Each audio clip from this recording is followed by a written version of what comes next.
अवैध निर्माण पर कार्रवाई नहीं रुकेगी। सुप्रीम कोर्ट का साफ कहना है, लोगों की सुरक्षा से बड़ा कुछ भी नहीं है देश में। सड़क के बीच धार्मिक निर्माण भी गलत है। और सुप्रीम कोर्ट ने यह भी कहा कि कोर्ट अवैध मंदिर दरगाह को हटाना ही होगा। हमारे निर्देश सभी धर्मों के लिए एक होंगे। सुप्रीम कोर्ट की यह सबसे बड़ी टिप्पणी थी। और स्वाति पाठक इस खबर पर मेरे साथ मौजूद हैं। स्वाति, आज जिस तरीके से इस मामले में सुनवाई हुई, काफी बड़ा दिन था और सुप्रीम कोर्ट की टिप्पणी में ये सबसे बड़ी बात जो निकल कर आई है, सुप्रीम कोर्ट ने एक टूक कह दिया है कि हमारे निर्देश सभी धर्मों के लिए एक है और सभी धर्मों को मानना पड़ेगा। जी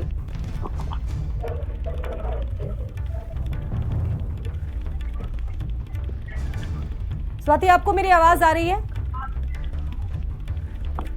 चलिए, उनसे संपर्क नहीं हो पा रहा है। तो ये इस वक्त की बड़ी खबर है। आपको बता दें कि दरअसल इस पूरे मामले की, बुलडोजर मामले की सुप्रीम कोर्ट में सुनवाई चल रही थी और वहां से कई महत्वपूर्ण बातें निकलकर सामने आई हैं। बुलडोजर एक्शन, जिस पर सबसे ज्यादा इस वक्त बवाल मचा हुआ था उत्तर प्रदेश में, बुलडोजर एक्शन में सुप्रीम कोर्ट में सुनवाई में अवैध निर्माण पर कार्रवाई नहीं रुकेगी। सुप्रीम कोर्ट का साफ कहना है।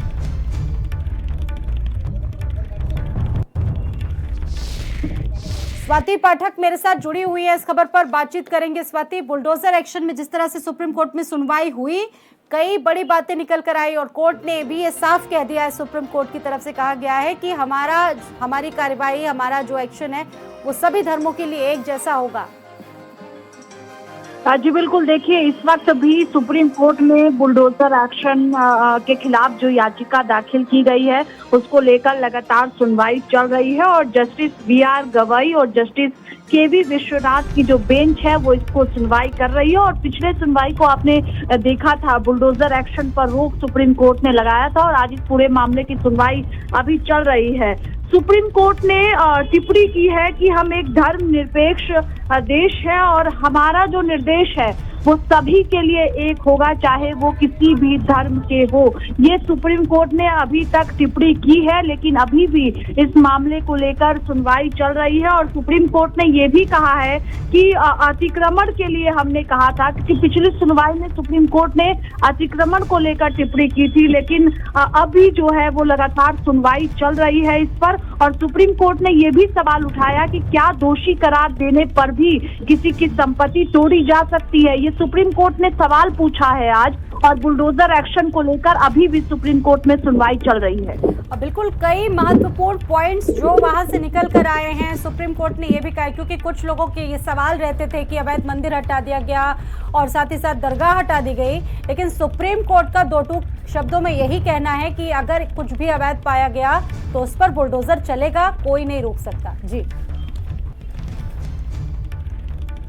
जी बिल्कुल, देखिए पिछली सुनवाई के दौरान ही सुप्रीम कोर्ट ने बुलडोजर कार्रवाई पर रोक लगाते हुए कहा था कि सिर्फ सार्वजनिक स्थानों पर ही अतिक्रमण को हटाने की ही छूट होगी। ये सुप्रीम कोर्ट ने पिछली सुनवाई के दौरान कहा था और रोक लगाया था। सुप्रीम कोर्ट ने आज कहा है इस पर कि जो सार्वजनिक सड़क है, फुटपाथ है, वहां पर जो रेल लाइन है, वहां पर जो स्पष्ट कहा गया था पिछली सुनवाई के दौरान कि अगर सड़क के बीच में कोई धार्मिक संरचना है, चाहे वो गुरुद्वारा हो या फिर दरगाह हो या फिर मंदिर हो, तो बाधा नहीं बन सकती है। ये सुप्रीम कोर्ट ने कहा था और बार बार ये कहा गया सुनवाई के दौरान कि ये सभी धर्मों के लिए है। बार बार इस बात पर जोर दिया गया और सुप्रीम कोर्ट ने इस पर सवाल भी उठाया है, क्योंकि जिस तरह से चाहे उत्तर प्रदेश में देख लीजिए आप बुलडोजर की कार्रवाई को, या और भी प्रदेशों में देखिए जिस तरह से बुलडोजर की कार्रवाई चल रही है, चाहे किसी रेप के घटना में जो आरोपी होता है उसके घर पर बुलडोजर एक्शन की बात करें हम, तो इसी को लेकर सुप्रीम कोर्ट ने आज सवाल उठाया है कि क्या कोई दोषी करार देने पर किसी की संपत्ति तोड़ी जा सकती है। उस पर तुषार मेहता की तरफ से कहा गया कि नहीं, यहाँ तक कि हत्या और रेप आतंक के केस के आधार पर भी ये नहीं बनता है कि बुलडोजर एक्शन हो। अब देखना होगा कि जब पूरी सुनवाई होती है तो अंत में सुप्रीम कोर्ट की ओर से इस पर क्या कहा जाता है, क्योंकि अभी भी सुप्रीम कोर्ट में इस पूरे मामले की सुनवाई चल रही है। बिल्कुल, सुनवाई चल रही है और देखिए ये बड़ी बातें जो हमारी सहयोगी बता रही हैं कि लोगों की सुरक्षा से बड़ा कुछ भी नहीं है, सुप्रीम कोर्ट ने आज अपनी बातों में कहा। और सीधे तौर पर समझा जा सकता है कि जिस तरह से भारत एक धर्मनिरपेक्ष देश है उसके लिए ये कई जो चीज़ें हैं वो निकल कर सामने आई। बहुत धन्यवाद आपका स्वाति पूरी जानकारी देने के लिए। और सुप्रीम कोर्ट ने यह भी कहा कि हमारे निर्देश सभी धर्मों के लिए पूरी तरह से एक हैं। अब बढ़ते हैं अगली खबर की तरफ। बस